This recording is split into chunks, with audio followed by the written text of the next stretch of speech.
नमस्कार। आयुर्वेद 101 में आपका स्वागत है। मैं रतन चतुर्वेदी। आज हम आहार चिकित्सा के बारे में बात करेंगे।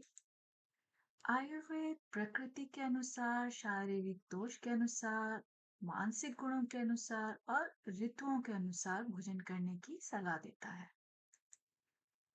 शारीरिक दोषों को संतुलित करने के लिए आयुर्वेद 6 रस या स्वाद को ध्यान में रखता है। यह रस है मधुर रस या मीठा स्वाद, अम्ला रस या खट्टा, लवणा रस या नमकीन, कटु रस या मिर्ची, तिक्ता या कड़वा, कषाया या कसैला। इनमें से 3 रस अम्ला, लवणा और कटु शरीर में गर्मी पैदा करते हैं और इसलिए पित्त को बढ़ाते हैं। बाकी 3 रस शीतल या ठंडे होते हैं और पित्त को घटाते हैं। और ये पहले 3 रस मधुर, अम्ला और लवणा ये वाता को घटाते हैं और कफा को बढ़ाते हैं। और कटु, तीक्ता और कषाय वाता को बढ़ाते हैं और कफा को घटाते हैं। और यहाँ ऐसे रस वाले कुछ खाद्य पदार्थों के उदाहरण दिए गए हैं। हम भोजन संबंधी आयुर्वेदिक सलाह के लिए इन 6 रसों के साथ साथ प्रभावित दोष के गुण और सामान्य विशेष उपचार सिद्धांत का ध्यान रखते हैं। वात संतुलन के लिए मीठा, खट्टा और नमकीन स्वाद वाले भोजन को प्राथमिकता दें। कड़वा, कसैला और तीखे रस वाले भोजन को कम करें। वाता गुण वाले खाद्य पदार्थ जैसे रूखा, सूखा, ठंडा भोजन आदि कम करें। तेल, घी, स्निग्ध भोजन को प्राथमिकता दें और वो अनाज जो प्रकृति में मीठे होते हैं जैसे गेहूं, चावल आदि का उपयोग करें। पित्त संतुलन के लिए मीठे, कड़वे और कसैले स्वाद वाले और ठंडे खाद्य पदार्थों को प्राथमिकता दें जो पित्त को कम करते हैं। पित्त बढ़ाने वाले खट्टा, नमकीन, मिर्ची वाला भोजन, गर्म भोजन का सेवन कम करें। घी, मक्खन, नारियल तेल और मीठे प्रकृति वाले अनाज जो पित्त को शांत करते हैं उनका उपयोग करें। कफा संतुलन के लिए हम तीखे, कड़वे और कसैले स्वाद वाले भोजन, सूखे, गर्म खाद्य पदार्थों को प्राथमिकता दें जो कफा को कम करते हैं। और मीठा, खट्टा, नमकीन स्वाद वाला और तेल, भारी गुणों वाला भोजन कम करें। जौ, बाजरा, जई जैसे अनाज का उपयोग करें जिनकी प्रकृति शुष्क होती है और जो कफा को कम करते हैं। रूखा ठंडा भोजन वाता की ठंडी रूखी गुणवत्ता को बढ़ाता है। इसलिए वाता को संतुलित करने के लिए हम हम पके हुए सब्जियों का उपयोग करें। सूखे मेवे, कच्चे सब्जियां कम खाएं। मीठे पके फल को प्राथमिकता दें। और मसाले जो गर्मी पैदा करते हैं जैसे अदरक, हल्दी, जीरा, धनिया, हींग, सरसों, अजवाइन उनका उपयोग करें। वाता बढ़ाने वाले पेय पदार्थ जैसे चाय, कॉफी, कोल्ड ड्रिंक का सेवन कम करें। पित्त संतुलन के लिए हम अदरक, मिर्ची, प्याज जैसी तेज सब्जियां और खट्टे फल कम करें। बिटर सब्जियां जैसे करेला, मेथी और मीठे फल और मसाले जैसे सौंफ, जीरा, धनिया आदि का सेवन करें। नारियल पानी, गुलाब जल, दूध जैसे ठंडे पेय पदार्थों को प्राथमिकता दें और पित्त बढ़ाने वाले उत्तेजक पेय पदार्थ को कम करें। कफा को संतुलित करने के लिए मेवे, मीठे फल जैसे केला, खजूर आदि का सेवन कम करें।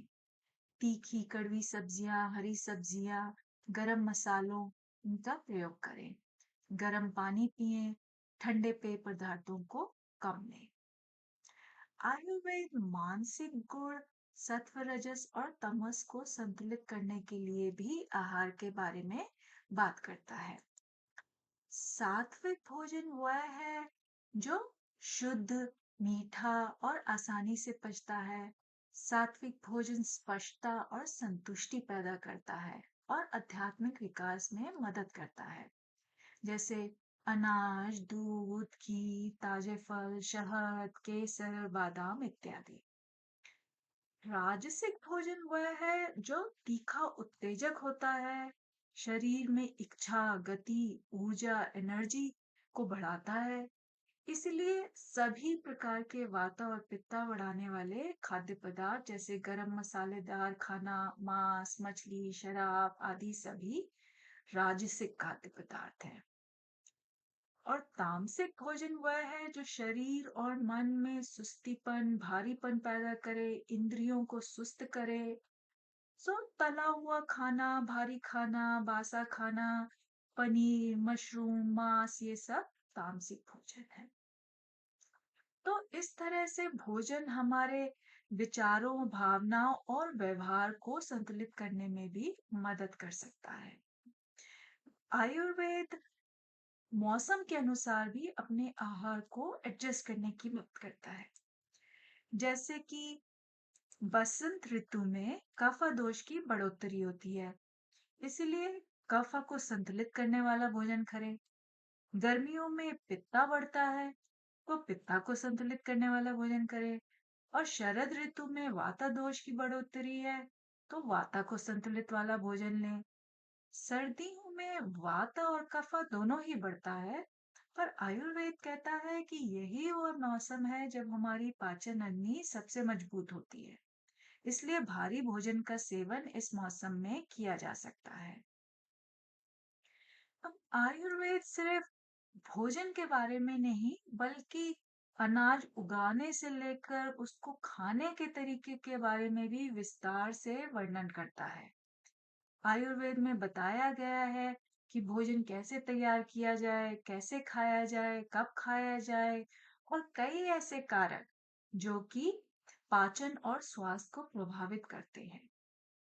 आयुर्वेद श्वास की भी सलाह देता है, परंतु ये कहता है कि प्रकृति, विकृति, आयु आदि को लेकर इसको पर्सनलाइज किया जाए। तो आयुर्वेद का संदेश है कि हम अपनी प्रकृति और विकृति के अनुसार खाएं। सबसे बड़ा भोजन दिन के समय करें क्योंकि अग्नि तब सबसे शक्तिशाली होती है। साथ ही मल त्याग पर ध्यान दें क्योंकि इससे हमारे पाचन पर प्रभाव पड़ता है। आयुर्वेद ये भी कहता है कि बिना तनाव के भोजन करें, भोजन पर ध्यान दें और भोजन के अनुभव का आनंद लें। तो यह है आयुर्वेदिक आहार शास्त्र।